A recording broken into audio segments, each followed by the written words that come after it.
Bienvenidos al Huerto del Cura, en el corazón del Palmeral de Elche. Os doy la bienvenida a todos, hay muchas caras conocidas, amigos, familia. Quiero especialmente nombrar por el apoyo que nos da siempre a la gente que está presente del Ayuntamiento de Elche, Francisco Soler, que es el vicealcalde, Irene Ruiz, que es la concejal de Cultura, tendría que estar aquí hoy y no nos ha fallado, y por supuesto la concejal de Acción Social, Celia Lastra, que bueno, es nuestra fan por muchas razones. También tenemos por aquí a nietos de Juanos Miralles y 1, 2, 3, 4 bisnietos. Ya explicaré por qué lo nombro. Y la invitada de hoy, de Bilbao, residente en Madrid, a la cual voy a presentar en unos pocos minutos. Estamos encantados de retomar la actividad cultural en el jardín. Últimamente hemos tenido conciertos, pero esta es la primera conferencia de este año.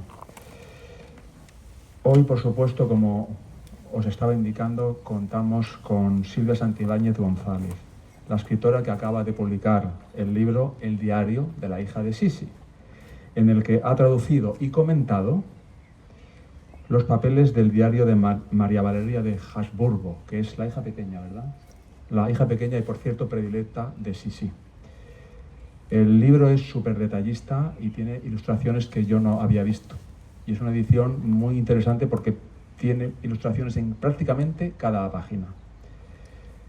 Antes de dar turno a la protagonista, Silvia, voy a decir yo unas breves palabras para explicar el acto de hoy, en qué consiste. Lo hemos dividido en 3 partes, con ayuda de nuestra invitada, claro.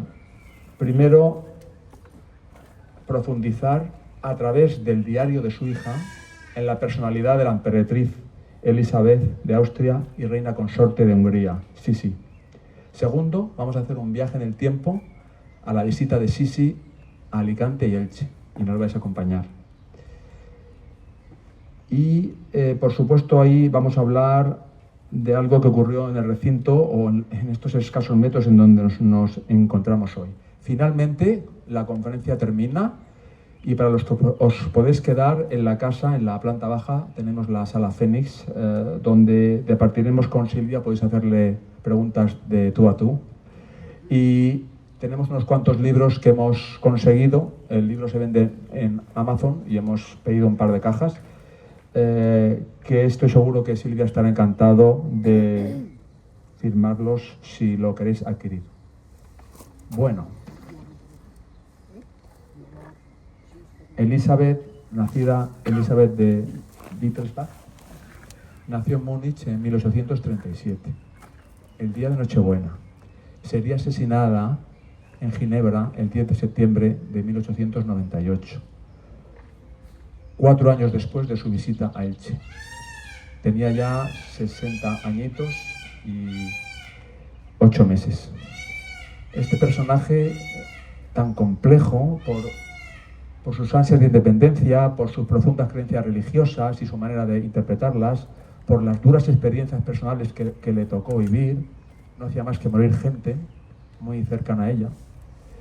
Su relevancia como su posición en el imperio austrohúngaro, ni más ni menos, y la difícil gestión que ella tuvo que hacer por su personalidad de las relaciones interpersonales con la familia de su marido, los Habsburgo, y la propia corte vienesa. Todo esto ha implicado que haya un gran interés en Sisi, ¿vale? Y se ha creado una leyenda, en muchas ocasiones fantasiosa e irreal, en mi opinión, que sigue siendo estudiada a fondo por mucha gente. Pero hoy tenemos la suerte de contar con una persona, Silvia Santibáñez, que tiene formación en periodismo en la Universidad de San Pablo CEU, así como en historia y filología inglesa. Es una investigadora, escritora, community manager, asociada a la Universidad CEU de San Pablo de Madrid. Os aseguro, después de leer el libro y de hablar con ella durante varios meses, que es una investigadora concienzuda, muy detallista, y que no se conforma con leer, sino que viaja y va a los sitios y toca las fuentes. Y si tiene que ver un mueble, se va a verlo. Si tiene que ver una pintura, también se va a Viena o donde haga falta. Es decir, yo estoy orgulloso de que sea española, de que haya traducido un libro del alemán, que lo veo muy cuesta arriba. Y tenemos que estar orgullosos de contar con ella hoy aquí. Tengo que destacar de sus... Aunque es su primer libro, creo que ahora no va a parar. Y está, creo, no voy a decir mucho, pero está preparando otro. En 2021, durante su investigación sobre la emperatriz Elizabeth, participó en la exposición Sissy's Mystery Dress en el Museo de Carruajes del Palacio Schönbrunn de Viena. Su colaboración fue esencial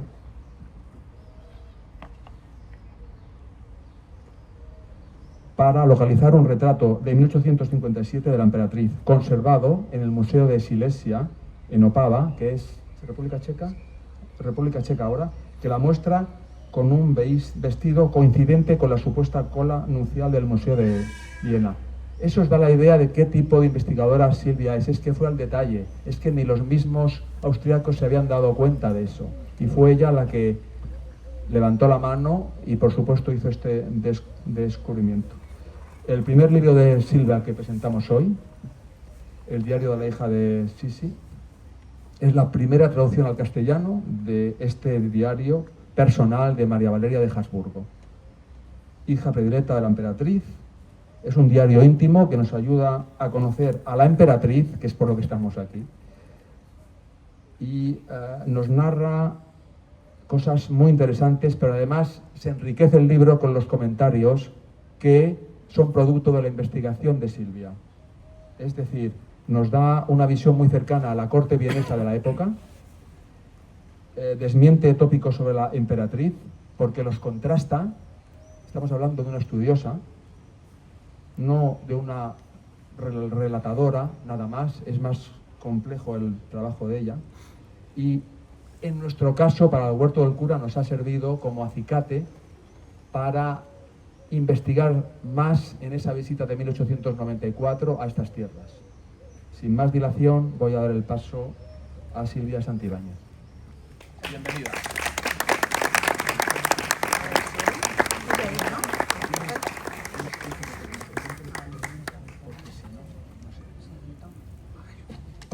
Así, ¿no? Perfecto. ¿Se ve bien? Sí, vamos, un poquito. Bueno, muchas gracias por venir a todos y muchas gracias a la familia del Jardín del Huerto del Cura, en especial a Vicente, por la buena acogida que ha tenido mi libro y por estar aquí delante de la Palmera Imperial, que para mí es muy especial por algo que desvelaremos al final de la conferencia. Por lo general, la gente conoce a Sissy por las famosas películas de Romy Schneider, ¿no? Si quieres, Vicente, puedes... Luego las personas que quieran ver las láminas que voy a ir enseñando más de cerca, las pueden ir a ver donde vamos a estar con los libros, ¿de acuerdo? Bien, pues yo no. En mi caso no fue por las películas. Para mí sí estaba en mi casa. Mi abuelo había fallecido antes de yo cumplir el año y era un gran estudioso, lector, le gustaba la literatura, tenía muchísimos libros, pero en especial este libro. Estaba en una estantería, como si fuera un cuadro, como si fuera un retrato, un portarretratos, así colocado como un expositor. Y luego también en la pared de su habitación, que estaba anexa a la salita, mi casa estaba en Balmaseda, Vizcaya, estaba esto. Esto me acompañó toda mi vida a mí, incluso cuando mi familia se separó, yo me lo llevé, le hice una copia y me lo llevé para leerlo en mi casa, porque es muy especial. Entonces enseguida yo comencé a leer no solo este libro de aquí, sino muchos más que cayeron en mi mano sobre la emperatriz, y empecé a descubrir todo sobre ella, tanto verdades como mentiras que se habían dicho, y me llevó a lo que he escrito. Esto es la intención de traducir este diario y escribirlo, es un desmentido, para mí es un desmentido de todo lo que se ha exagerado, porque hemos pasado de las películas de Romy Schneider, que daban una visión totalmente romántica y edulcorada de Sissy, a considerarla en los años 50, con biografías que salieron, como una persona egoísta, que solo pensaba en ella, que solo viajaba por ella, que no era buena madre, que no era buena esposa, que no hacía caso a sus deberes para con su patria, que no era su patria era Baviera para ella y su corazón, pero como emperatriz, pues ya era la emperatriz de Austria, ¿no? Y de todo el imperio austrohúngaro. Reina de Hungría sí fue muy buena, eso hay que puntualizarlo también. Sí, entonces pues la motivación de traducir el libro fue esa. Para los que no conozcan mucho la realidad del personaje de Sisi, como ha empezado a contar Vicente, Elisabeth de Wittelsbach, duquesa de Baviera, nieta del rey, nació en Múnich el 24 de diciembre de 1837 en el palacio de su padre, el duque Max. Aquí empezamos con los desmentidos. La infancia con su padre en Possenhofen, ese palacio tan bonito, es relativamente no exacto. El padre no estaba tan presente en su infancia y ella era una nieta del rey, como repito, y tenía que cumplir con las obligaciones de la corte de Baviera, que era a la que pertenecía en esa época. Entonces no era una cabra loca que saltaba por los montes y no tenía ni idea de protocolo, simplemente que le pilló el tema me comprometo con el emperador de Austria muy jovencita, cuando aún no estaba lo suficientemente preparada. Entonces este compromiso, flechazo, es el 18 de agosto de 1853, que coincide con el cumpleaños de Francisco José, que era 7 años mayor que ella. Aquí están, recién comprometidos, jovencitos y guapos. Ella tenía 15 añitos, era una preciosidad de joven. Este es un retrato que le encantaba al emperador y lo tuvo siempre en su despacho, porque le gustaba mucho. Aunque el emperador, como todas las personas luego a lo largo de la vida de Sisi, coincidieron en que no era fotogénica ni tampoco era fácil retratarla. Tenía una belleza que no era fácil de captarse, ¿no? Entonces, bueno, ella se ve, pues, se tiene que casar. O sea, aunque estaba ya enamorada, estaba ilusionada con el emperador, pero es todo como una vorágine de acontecimientos que le suceden en su vida. La boda es el 24 de abril de 1854, se celebró en la iglesia de los Agustinos de Viena. Y 6 meses después de la boda empezamos con las poesías que indican los primeros problemas. Ella, una poesía que es impactante porque era muy jovencita y era emperatriz recién casada, dice: me desperté en un calabozo con cadenas en las manos y libertad, tú te alejaste de mí. Eso pues causa alarma en la corte imperial, sobre todo en su suegra, ya sabemos, la archiduquesa Sofía, que estaba siempre encima de ella. Recientes biografías y cartas que se han publicado sobre Sofía también desmienten un poco que fuera tan ogro. Pero a la vez, estos son los contrastes y las luces y sombras que tenemos cada uno. El diario de María Valeria, la propia María Valeria, dice que su abuela sí le parecía que probablemente no estuviera en el cielo. Literal, lo dice así. A ver. Enseguida ya los primeros hijos, como era su obligación como emperatriz. Sofía, el 5 de marzo de 1855, y Gisela, el 12 de julio de 1856.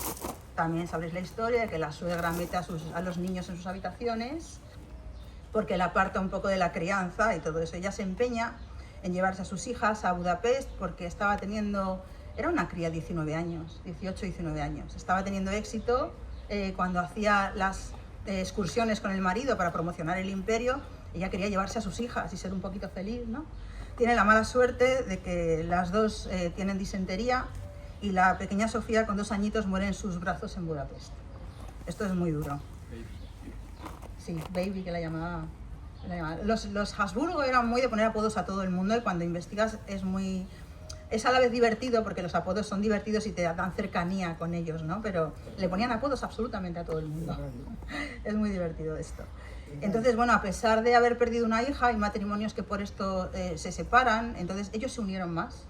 Aparte que tenía que venir el heredero, con lo cual tampoco les tocaba mucha más opción que unirse. Y nace Rodolfo, el ansiado heredero, el 21 de agosto de 1858. Entonces, con solo 20 años, Sisi había ya tenido 3 partos y había perdido una hija.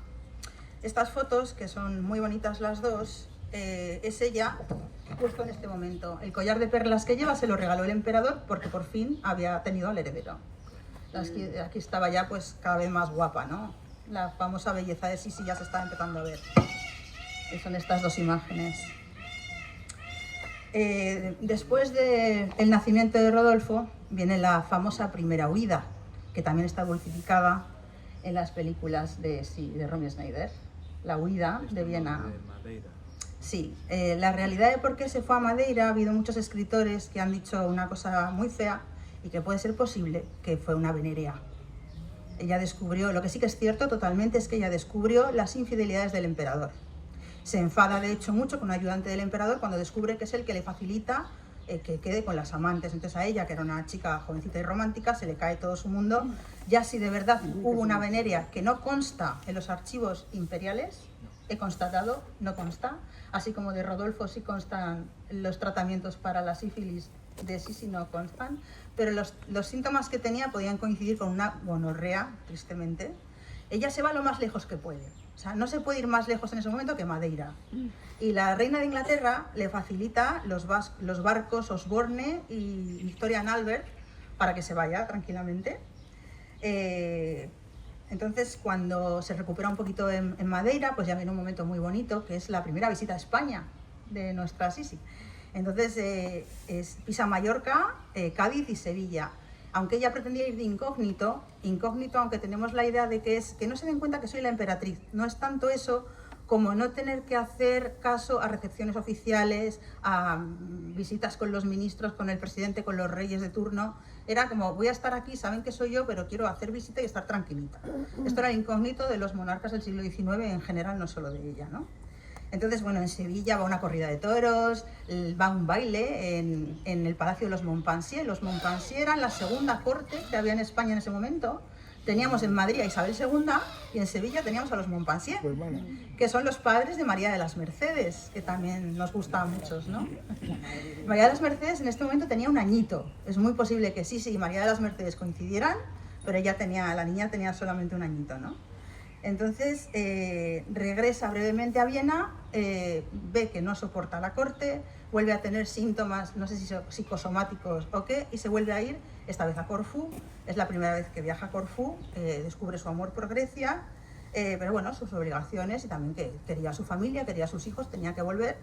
Pues en 1862 regresa a Viena. Bueno, la primera visita, por si no he dicho la fecha, a España fue en mayo de 1861. Que también hay notas de prensa muy divertidas, porque ella decía, no quiero en Sevilla, no me hagan recepciones oficiales, serenata, cantándole flamenco, ella estaba en el balcón y los flamencos abajo del palacio. Es pues divertido, ¿no? Nosotros nos empeñamos en cantar a los que nos vienen a visitar, ¿no? Es muy divertido esto. La primera vez que, digamos, la famosa belleza de Sisi cruza fronteras es en la boda de su hermano, que es su hermano favorito, Carlos Teodoro, es en 1865, el famoso vestido de estrellas, que igual lo tenéis todos en mente. Voy a tutearos porque sabéis que Sisi también lo hacía. Le gustaba mucho tutear a la gente. Entonces bueno, lo tengo en mi funda de gafas, pero es lo de las estrellas en el pelo, ¿vale? Pero Winterhalter, que era el más famoso pintor de la época, le hace 3 retratos, porque era el culmen de su belleza, estaba espectacular. Este es uno, con el pelo suelto, que es muy bonito, ¿no? Este retrato lo solicita la reina Victoria que le hagan una copia, por favor, porque es que era una maravilla y lo quería para ella también. Os preguntaréis por qué las imágenes de Sisi cruzaban fronteras. Y es que ya se hacía una cosa que en esa época se llamaba, tarjeta de visita, que en realidad eran postales. También se hacían en España. O sea, si venía un inglés, también se llevaba de España postales de nuestros reyes. Entonces, los que iban de viaje a sitios del Imperio Austrohúngaro se llevaban postales de Sisi, que acababan en casas pues de mucha gente, pues igual pues como mi abuelo, ¿no?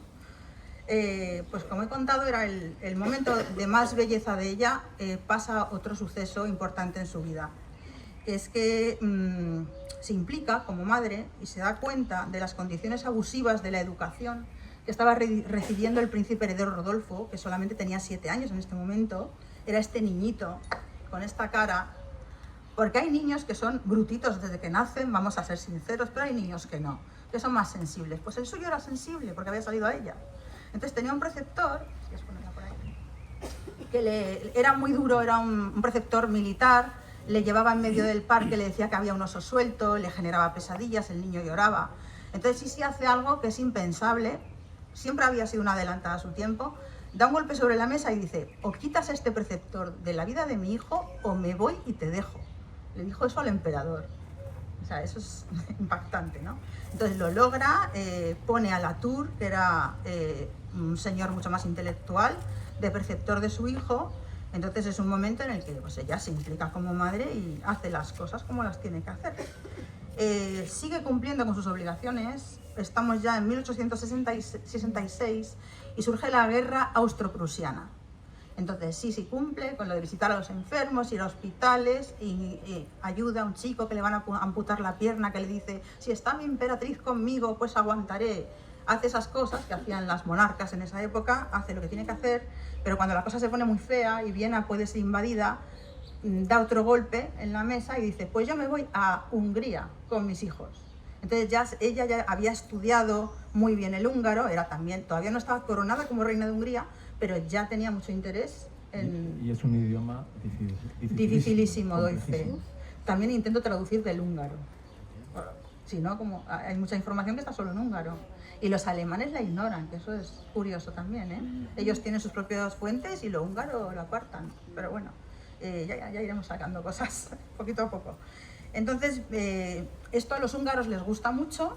Ella consigue, por unos manejos políticos, pues que Hungría gane beneficios y gane libertad dentro del imperio, y entonces les coronan como reyes de Hungría.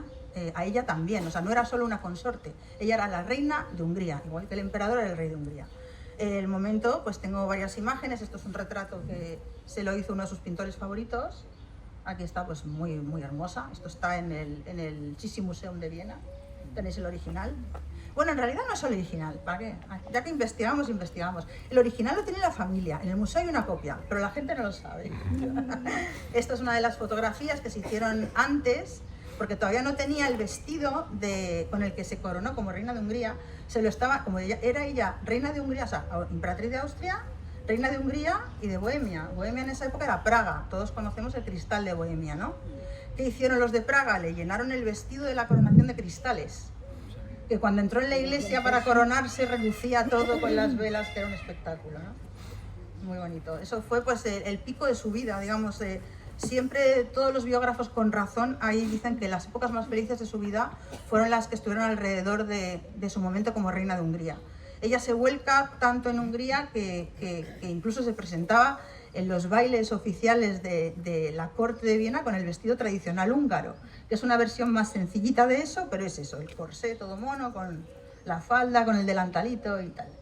Entonces, en esta época también pasa en Godoló, que es un castillo que le regalan los húngaros, pasa 12 navidades de su vida. O sea, que es donde más le gusta. Pero es que 9 meses después de la coronación como reina de Hungría, tiene a María Valeria, el libro, la niña. Aquí en esta foto está María Valeria pequeña y esto es un personaje muy importante. Es su perra Brave. Para Sissi los perros fueron súper importantes en su vida y esta era, vamos, la perrita se crió con la niña. Eran cachorras a la vez, por decirlo de alguna manera, ¿no? E incluso hay textos de pintores que... Hay veces que ciertos documentos igual piensas que los vas a ignorar porque no te van a aportar nada y te aportan datos interesantísimos. Entonces, las biografías de los pintores aportan cosas muy interesantes de los monarcas, incluso, por ejemplo, de María Antonieta, la Virginie Vigy-Lebrun, creo que se llama, escribe unas cosas de María Antonieta fascinantes de las cuales han sacado muchos datos biógrafos y era la pintora. Entonces, pues lo de los perros es, el pintor ponía, quiero retratar a la perra porque está todo el día con la niña y lo quiero retratar, ¿no? Entonces, bueno, María Valeria es la niña bonita de Sissi, ella ya tiene una autoridad personal como para decir, aparte que la archiduquesa Sofía ya estaba muy mayor y acaba de tener el gran disgusto de lo que sucedió con el hermano del emperador, que fue el emperador de México, que le fusilaron. Entonces, pues la archiduquesa Sofía ya no estaba para pelearse por nada la mujer. Y entonces pues la dejó a Sissi que hiciera lo que quiera con Hungría, que haga lo que quiera con la niña. Intentó protestar un poco porque Sissi puso un preceptor tanto religioso, un obispo húngaro, tanto para Rodolfo como para María Valeria. Y ahí la archiduquesa Sofía protestó un poco, pero dijo, ya no tengo ganas, ya estoy muy mayor, oiga, y ya dejó de pelear. Aún así, para desmitificar aún más la figura de Sissi como peleona con su suegra, la que se quedó día y noche en el lecho de su suegra moribunda fue ella. Mientras todos se iban a tomar algo, a descansar, a lo que sea, ella estuvo día y noche en la cabecera de la cama con su suegra, ¿no? Era una persona de luces y sombras, muchas luces y muchas sombras, ¿no? Entonces, bueno, la época que continúa después del momento feliz de Hungría es también una época de huida personal, pero tampoco era exactamente de mal rollo. Era que descubre que es una magnífica amazona, que es la mejor del mundo prácticamente, y dice, bueno, voy a hacer todo. Voy a ir a las mejores cacerías, me voy a pasar en Inglaterra, vamos, voy a ser mejor que la familia real en la cacería del zorro. Era una amazona muy buena, muy arriesgada y de las mejores de Europa. Le ponían como maestros, digamos, para montar a caballo saltando obstáculos y todo, a los mejores jinetes de Inglaterra y de Irlanda, y les dejaba anonadados porque era buenísima con ellos. Sí, de nuevo, yo he tenido la suerte de presenciar una cacería del zorro en Inglaterra y os aseguro que cualquiera no lo puede hacer. Requiere una destreza y una fuerza impresionante. Creo que la emperatriz iba al gimnasio, ¿verdad? Sí, bueno... y fijaros cómo monta el caballo. Claro, montaba lo amazona. Tenía una silla especial muy pequeñita, la silla se puede ver también en los museos de Viena. El traje se lo cosían, esto también tiene un pequeño momento desmentido. Había un sastre muy famoso en Londres que a la familia real y a todos los pijos y a los royals y los burgueses les cosía el traje subido en un caballo de madera que tenía en el estudio de sastre. Entonces, así sí también, por supuesto. Ella dijo, a mí que me lo cosan. Y ya la gente normal, digamos, los royals normales, que se lo cosieran en el sastre, ella siempre.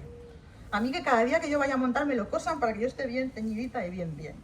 Era muy arriesgada, pero casi pierde la vida en 2 ocasiones montando a caballo, ¿vale? O sea, hubo un momento que su caballo se mató en un puente colgante y ella se agarra al mozo para sobrevivir porque si no se caía. Luego en Sassetot, que es un sitio de Francia, perdió el conocimiento porque tuvo una caída con conmoción cerebral. Entonces en esa caída el médico le dijo, si no te cortas el pelo los dolores de cabeza van a ser brutales.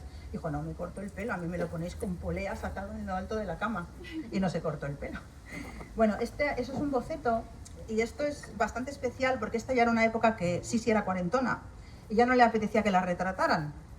Pero esto se lo regala ella al antepasado de Lady Di, que es en Althorp House, que es donde se alojaba Sisi muchas veces cuando iba de cacería a Inglaterra, es donde ahora está enterrada Lady Di. Y si vais a la sala de billar, lo visitáis, si vais a la sala de billar, está este cuadro, que es muy grande, es muy bonito y lo eligió ella. O sea que pues, es muy especial, ¿no? Sí. La personalidad de la emperatriz se desarrolla entre libros, es una gran lectora, es inteligente, culta, habla varios idiomas, estudia el griego, es poetisa. Y entonces en estos viajes que ella hacía buscando la naturaleza, buscando la felicidad, ella ya era consciente y conocedora de no solo las infidelidades de su marido, sino de sus hijos ilegítimos, de los cuales mantuvo a su hija María Valeria siempre totalmente en el desconocimiento. O sea, ahí tuvo el gesto como madre de no voy a darle el disgusto a mi hija de que su padre es así. Y cuando el emperador le mandaba a Sisi una bonita carta, ella se la daba a su hija para que la guardara en su diario. Eso sale aquí en el libro y si lo veis es muy tierno porque es muy bonito. Mira qué carta más bonita me ha escrito tu padre, guárdala en tu diario. Es un gesto bonito familiar, ¿no? Que desmiente un poco pues que Sisi fuera tan fría o no quisiera al marido, etcétera, etcétera, que tampoco vamos a decir que fuera el amor de los amores porque no. Hubo infidelidades por parte de él, de ella no están absolutamente nada, no hay ni un dato que constate ninguna infidelidad de ella. De hecho ella en sus palabras dijo siempre me he portado bien. Lo dijo de muy mayor a sus allegados, ¿no? Que siempre había sido fiel. Cuando está preparando concienzudamente el compromiso y boda de su hija María Valeria, que ella tenía la ilusión de que su hija fuera feliz y se casara por amor y que esa persona que se fuera a casar con ella no se casara con ella porque era la hija del emperador. Pues cuando estaba ella pendiente de esto y centrada en eso, sucede la tragedia de Mayerling, que cambia el curso de la historia de Europa. Es la aparición en misteriosas circunstancias, puede ser suicidio, otros datos dicen que podía ser asesinato. Yo por el diario me decanto a que fue suicidio del hijo, el ansiado heredero, el Rodolfo, que fijaos que aquí era joven y mira qué cara de estropeadito tiene el pobre, de sufrimiento y bueno, dejó cartas a la familia, con lo cual se supone que se suicidó. La tragedia de Mayerling facilitó que llegara a la Primera Guerra Mundial, básicamente. Esto es importante. Aquí está María Valeria, de jovencita, ya cuando se casó. La belleza de la madre, como que las hijas no la heredaron mucho. Es guapa también, pero no me vas a comparar. Lo que pasa es que lo que tiene María Valeria es un corazón. Yo cuando estuve con sus textos, que no es la primera vez, porque también he leído cartas, el corazón es tan bonito que da igual que la cara no sea como la de su madre. Pero aquí está cuando se casó. bueno, ya estaba comprometida, ella, María Valeria y Francisco Salvador, que va a ser su esposo, se comprometen en diciembre y a finales de enero sucede la tragedia de Mayerling, que se suicida el hermano, con lo cual tienen que retrasar su boda, que se celebra por fin en Ixelles, que es un sitio precioso, Bad Ixelles, que es donde se comprometieron también sus padres. El 31 de julio de 1890 se casa Valeria, por fin. Entonces la tendencia a la melancolía de Sisi se agrava, porque no solo ha perdido a su hija, no perdido, sino bueno, ella estaba muy presente también, con sus nietas, con las hijas de María Valeria fue abuela y ejerció de abuela, pero para ella era como de he perdido a mi confidente, te has casado ya, pues voy a hacer mi vida. Fue la primera vez que empezó a hacer viajes muy largos, de 2, 3 meses, incluso 6 meses. Entonces empieza su rueda de viajar y viajar y viajar y viajar. Entonces los barcos que utilizaba eran principalmente el Miramar, que era el yate imperial, el Grave, que luego cobrará importancia, hablaremos de ello. En el Chazalí, que es con el que viaja por primera vez a Argelia, va como Elizabeth Nicholson, como llevaba nombres ocultos para que no se descubriera que era la emperatriz, pero todo el mundo lo descubría. Entonces ella se dedica de aquí a su muerte a viajar, descubrir la naturaleza, escalar, era una gran escaladora, ahora lo llamarían senderista de montaña, que es lo que era como ella, ¿no? mínimo. Sí, no, pero es que además ves las litografías de la época y ves a los bávaros y a las bávaras que van ellos con pantaloncito cortito, que no sé qué decirte, te vas a llenar de zarzas por ahí. Y ellas iban con la falda larga, no tan larga, o sea, no iban con la falda pesquera, digamos, ¿no? Tobillera, y con un palo, y con eso escalaban. Yo alucino. A día de hoy, cuando investigo y miro en el diario salen muchas imágenes de paisajes, porque todo lo que ella hacía era una búsqueda de la belleza en la naturaleza, que era su manera de encontrar a Dios, ¿no? También. Como se empeñaba en no llevar escolta, a pesar de que le ponía el emperador policías secretos y todo, ella se los quitaba a todos del medio, se iba por otros caminos, pues al final pues se busca la ruina, como quien dice, y entonces pues tristemente es asesinada. Tristemente no, porque para ella no fue triste, porque ella se murió como quería morirse, sin molestar a la familia, sin largas enfermedades. La asesinaron el 10 de septiembre de 1898 en Ginebra. Un anarquista italiano le clava un estilete en el corazón. Ella no se da cuenta de lo que ha pasado exactamente. Dice, me ha querido robar el reloj, ¿qué ha pasado? Ella iba a coger un barco, era muy romántica, le gustaba mucho la literatura y le gustaba mucho Lord Byron. Ese día ella iba a visitar el castillo de Lord Byron, donde estuvo encarcelado Lord Byron, a las orillas del lago Le Mans en Ginebra. Y pues no llega. Muere en el Hotel Bourguibas, pues no había cumplido todavía 61 años. No. Sobre el lugar de enterramiento de Sisi también hay desmentidos. Si leéis distintas biografías, hay algunos biógrafos que se empeñan en mantener una afirmación que ella hizo de quiero que me entierren en Corfú entre una palmera de la playa. No, ella dijo al final que quería estar junto con su hijo y que entendía que por amor al emperador y para no causarle grandes problemas, pues tendría que ser enterrada en la cripta donde él está, ¿no? Era una adelantada a su tiempo, teniendo en mente el fin de las monarquías. Fue de las primeras en depositar dinero en cuentas en paraísos fiscales, y cuando fallece, sus hijas descubren que tiene una gran fortuna. O sea, sí la acusaban de derrochadora, que nos negó que no lo fuera, sí, era bastante, gastaba bien, pero también ahorraba. Entonces, pues en cuentas suizas había un dineral. La familia, o sea, que lo dice también la niña o la chica. Valeria, sí. Lo dice en el diario, dice, la fortuna que tenía mi madre, yo no me explico esto. Increíble, ¿no? Entonces, para contar un poco también que Francisco José muere el 21 de noviembre de 1916 en plena Primera Guerra Mundial. Por contaros lo que es el fin un poquito de la familia, aunque luego la familia se quedó, siguen allí viviendo, no utilizan el título de archiduques, pero siguen viviendo allí, la mayoría, y todo bien. Austria, si lo visitáis, es la república más monárquica que hay. Es increíble. Se basan todo el rato en Mozart y Sisi, ¿no? Y los emperadores. Bueno, como he dicho antes, Sisi era una adelantada a su tiempo. Se la podría definir, y esto a mí me gusta mucho porque también me gusta mucho viajar, como la perfecta turista, ¿no? Entonces ahora cuando queremos viajar, vemos Instagram, vemos vídeos de YouTube, buscamos libros de viajes. Ella ya lo hacía. Ella hablaba con los cónsules y decía, quiero ir a tal sitio, dime, ¿dónde se come bien? ¿Cuál es el plato típico? ¿Qué visitar? Bueno, cuando estuvo en Sevilla visitó absolutamente todo, hasta una fábrica de azulejos, todo. Le gustaba ver, aquí hoy en día somos muy de atardeceres, ¿no? De ver dónde se pone el sol, cuál es la bonita puesta de sol. Ella era de amaneceres. Ella preguntaba dónde se ve el amanecer más bonito, ¿no? Y es lo que visitaba, como os he dicho, pues siempre buscando la felicidad. Le gustaba mucho descubrir las ciudades como una persona normal, salir con sus perros, como si fueran sus guardianes. Salía por Venecia, por Nápoles, le gustaba mucho Nápoles. Y sentarse en un café, ver cómo era la ciudad, cómo paseaba la gente con su chocolate, que a pesar de que tenía sus cositas con la comida, muy complicadas, pero era golosa. Entonces un café con chocolate y nata le encantaba. Y le gustaba disfrutar de un rico pastel, también ver a la gente pasar, ver el mundo. En el diario sale también un momento en el que en un ferry le gusta pasar desapercibida y que no reconozcan a ella y a su hija, y eso le hace muy feliz. Ese momento es en Hallstatt, que hoy en día es un sitio turístico muy reconocido, y para ella también lo era. Como voy a contar en mi siguiente libro, también le gustaba sentarse en un tren de línea al lado de una señora que no la reconociera.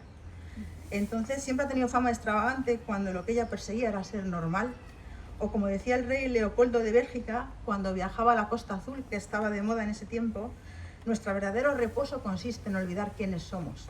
Era lo que decían los royals, ¿no? En esa época. Sobre Sisi, bueno, aquí cuando os he contado lo de los perros, este era Houseguard, que se lo regaló la reina Victoria de Inglaterra. Hoy en día la estatua de Houseguard está en casa de los descendientes en Ixelles. Aquí también está muy hermosa, muy guapa. Le gustaba mucho su perrito, perdón, que sale aquí. Se hizo varios retratos con este perro. Sí, es el mismo, es Houseguard. Bueno, aquí es un montaje que hice con el mar, porque esta ya es la época madura de ella, que se supone que después de la muerte trágica de su hijo, utilizó mucho el luto. Ella amaba el mar.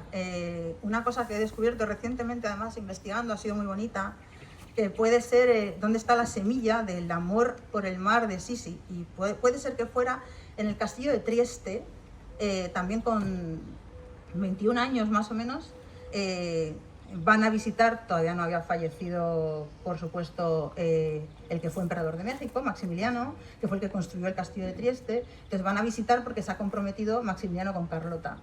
Entonces, pues en la bahía de Trieste, como los barcos no pueden acceder, pues hay que ir en barquita. Entonces les ponían unos barcos, pues de estos barcos oficiales, el barco que te lleva al otro barco, ¿vale? Que eran con las banderas, con los militares. Entonces ella dijo, no, yo quiero ir en la barca sencilla con los marineros. Ya le había gustado a ella el mar, ya empezaba su germen de buscar el mar. Ella empieza a viajar también bastante a España, viene como en 3 ocasiones a Mallorca, a la casa de su primo Luis Salvador de Austria-Toscana. Que ella se llevaba muy bien con esa parte de los Habsburgo. Luis Salvador era el tío de su yerno, o sea, el chico que se casó con María Valeria era el sobrino de Luis Salvador, ¿vale? Entonces disfruta mucho pues visitando Mallorca. Por aquí la tengo en la Tramontana. Esta es Sisi.